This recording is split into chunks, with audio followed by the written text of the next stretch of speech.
Stardust, not to be confused with the sequel to That'll Be the Day. Just David Essex classic. I love that, in which he writes the rock opera Ave Maria and then ends up taking an overdose in front of Adam Faith, as far as I remember. An interesting little film, but not that. Okay, PG-rated family fantasy adapted from a novel by Neil Gaiman. Brief setup of the plot, because the plot's very complicated. There's a place called Wall, and beyond the boundaries, the place is called Wall because there's a long wall in the middle of it, and beyond the boundaries of the wall there is a magical kingdom, and a star falls to Earth, falls to the magical kingdom, and the star is played by Claire Danes because, it's a magical star. Meanwhile, over in the real world, our hero says to his beloved, Sienna Miller, that he will go and capture for her the star and bring it back, and therefore she will fall in love with him and marry him. Meanwhile, in the kingdom, there is a succession battle going on, brought about by the imminent death of the current king. And I think you'll have no difficulty recognising the voice.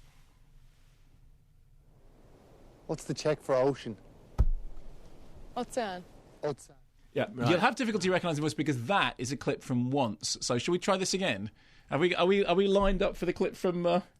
That was the Irish King. That was the Irish King, yes, that's right. Let's try this once more. And you'll have no difficulty, I think, recognising this voice. OK, well, we're looking for a clip for Stardust. So it was So what we're going to do is... I can just move straight on, otherwise I can do a version of it. OK, I think it might have disappeared into the system. OK, fine. So Peter, so a whole bunch of famous people in the film. Now, in some ways, Stardust is what Ken Russell's mum would have described as a British picture. Ken Russell's mum used to have this thing that if she wanted to go to the movies and there's somebody, she'd say, is it a British picture? And what she meant by that is it creaky, and is it drab around the edges, and is it slightly cronky in that British way? And I mean, there's a lot of things about British cinema that I love as a result of that.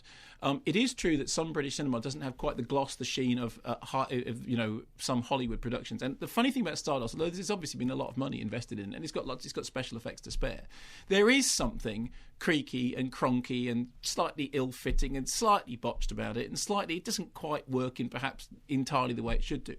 I suppose the most obvious comparison that it would like to draw is with the work of Terry Gilliam and perhaps the work of Time Bandits, and I don't think it's anywhere like being in that league. Terry Gilliam has a sense of the magical that Matthew Vaughn, I think, just doesn't have. Matthew Vaughn is... Sorry, we found the clip, by the way, so if in the process of remaining words you feel free to... I think we're fine. I think I can carry on. Matthew Vaughn is very much a journeyman director. Remember, he directed Layer Cake, and he came in the studio, didn't he? He did. Mr. Craig came in. Exactly. And he's a nuts and bolts director in much the same way that Christopher Columbus is a nuts and bolts director of the early Harry Potter movies. I mean, he kind of bean counting, get all the stuff together. But what he doesn't have is he doesn't have the polished sheen of Chris Columbus. So it's a strange thing because it's not done in the kind of the way of fantastic magical realism that I think somebody like Terry Gilliam would have brought to the project.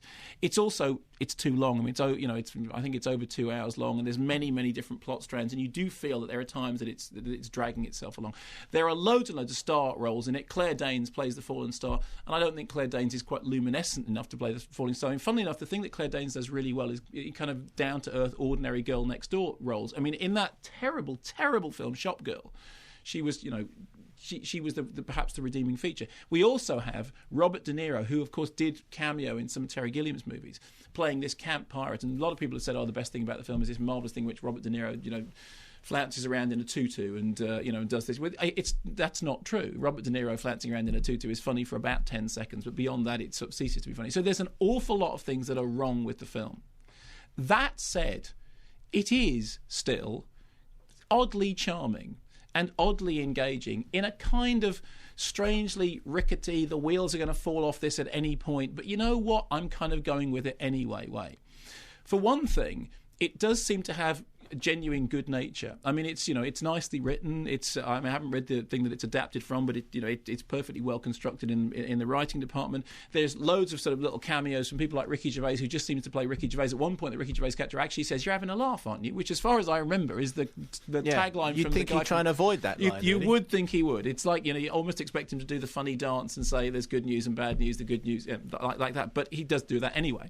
But even with all the things that are wrong, and even with all the things that are plodding, and even with all the things that are slightly hokey, it does have a strangely British charm to it. And is this the film that's written by Jonathan Ross's wife? Well, it's adapted by Jane Goldman. Yes, absolutely. Okay. But I think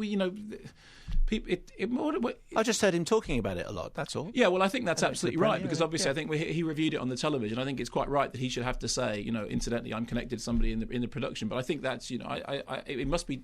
I think she's a writer in her own right. She wrote a couple of books about the X-Files. I mean, she's a writer in her own right, and she's actually done a very good job of adapting the screenplay. The screenplay itself is pretty solid.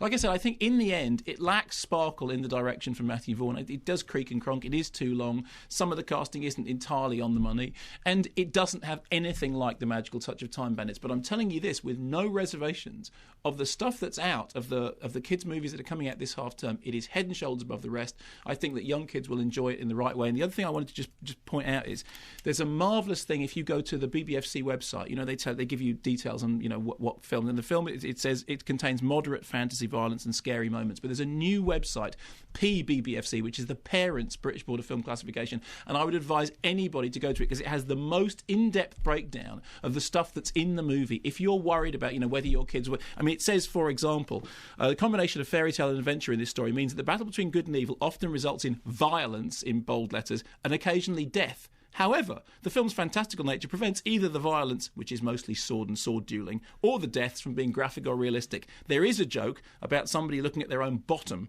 and there is a joke.